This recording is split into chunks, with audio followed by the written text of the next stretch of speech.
Now joining me in studio is Sethakgi Kgomo, political analyst. A very good afternoon to you, of course, sir. How are you doing? No, I'm doing okay, man. How are you? I'm all right, thank you. Now, the group has questioned the minister's move, and they have clarified the set amount of 1.3 billion rand, which is still in the rehabilitation fund. What is your take on that with the minister's move? Well, I think one should actually take a bit of a step back and question the procedure itself.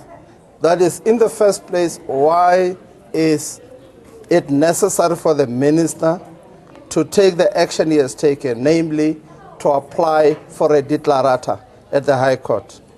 It is now understood by me, as I pick up the news, that the minister and the Oak Bay executive had been having interactions, and I would like to believe that there has been a legitimate expectations from the minister's side and from the Oak Bay executive that the issue was still a throughput, or an issue is still in process.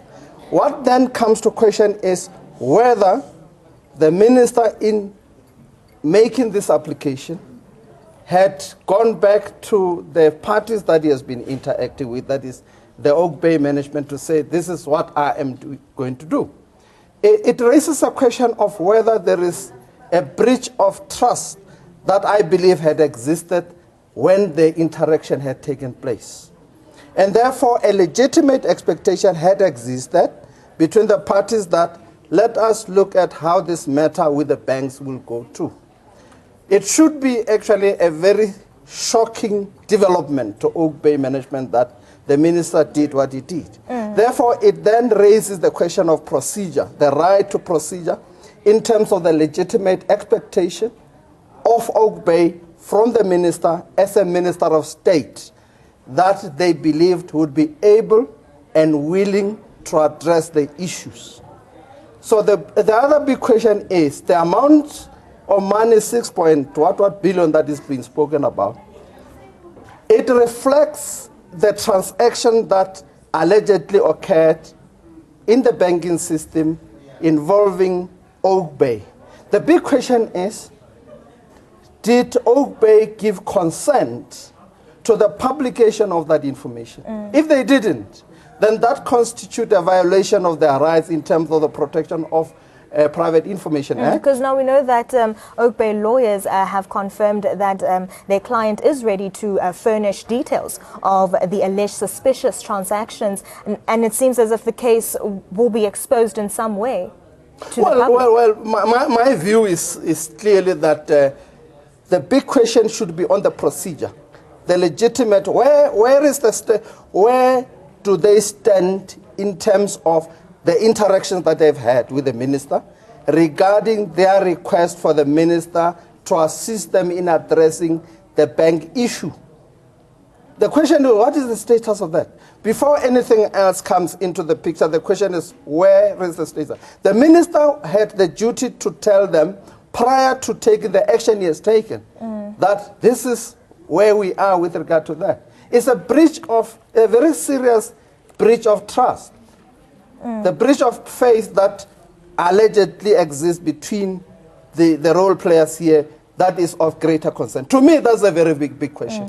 The substance is secondary in my view as to what money went where. The big question is, what is the status of the interaction? What did they agree upon? What went wrong? Why the minister had suddenly then had to file an application for a declarata. Now it seems as if the only person that is being looked at very closely is Minister Gordhan. But let's talk about other people who should have been also involved since 2012 up until 2016, because we know that auditors such as KPMG, who also had pulled out and were no longer doing business with the Oak Bay company. Why haven't we actually looked at them as well? Well, my own belief is that the entire saga, if I may call it the saga, is actually saying that we need to know more. The South African public needs to know more as to what actually is transpiring in the banking system of South Africa. Not necessarily with regard to Oak Bay itself, but with regard to any other customer or client of the bank as to how they are actually treated, to an extent that the bank releases private information like they have allegedly done, publishing it in the press, etc., etc. That, to me, is very, very important, that the role of other players like the auditing firm, etc., etc., is also of great concern as to what is the extent of their role, what is their motive, and what do they actually want to achieve with all the things that they have done. First of all, closing down the banking facilities of their client. What happened? And why? And then the application for the declarant for the minister. To me, it raises more procedural questions and less of substantive. I'm more interested in the procedure myself, to question the procedure. And I would like to say that it actually says to me that as it offends the principle of legitimate expectation, it therefore would follow that the application would potentially become vexatious, very embarrassing, very frivolous, because it is based on a motive that still has to be unearthed as to what it is. And now we know that Oak Bay lawyer has refuted the minister's allegations about the group's CEO knowing the bank's reasons behind closing the accounts. Is it now imperative on the banks to explain the reasons for their actions? Well, already the minister, by his or her own intention, had actually drawn all the role players into the public arena, that the banks now have to for the first time, have to explain themselves in terms of the administrative decisions that they have then made, who made those decisions, what were the reasons, who were the role players. All those questions need to be answered. I would like to believe that you can actually be able to get answers if you actually constitute a judicial commission of inquiry. That will unearth as to what is actually happening in the banking system.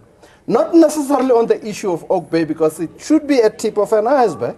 It would say that the banking system of South Africa is probably stinking.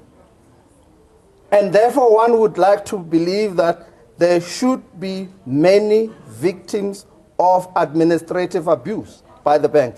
And we can only be able to understand what is happening if a thorough investigation takes place. And that's why our personal support calls for a judicial commission of inquiry to test the effectiveness of the so-called robust regulatory regime in the banking sector.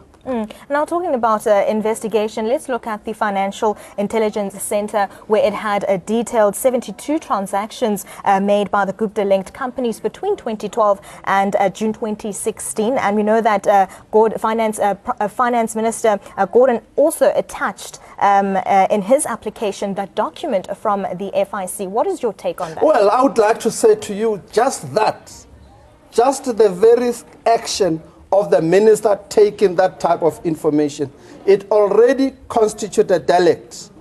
It actually says that we are violating your rights whether you like it or not. Your information becomes public knowledge, and therefore we don't care. And that is actually the language that looks like is being spoken.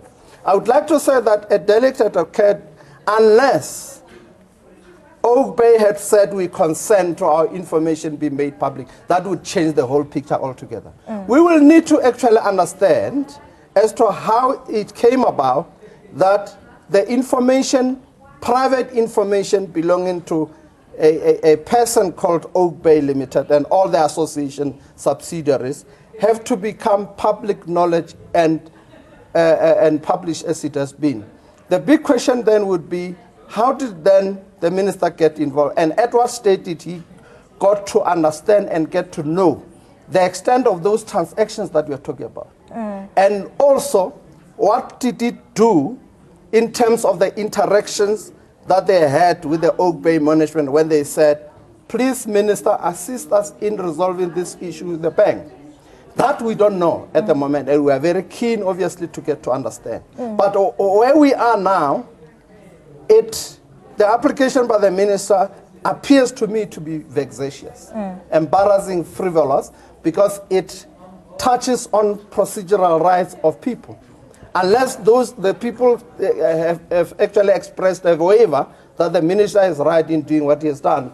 But I doubt that the parties would actually agree to the procedure. I would believe that the parties then would be opposing that application. And then what can we expect to come out of court on the 2nd of November, of course?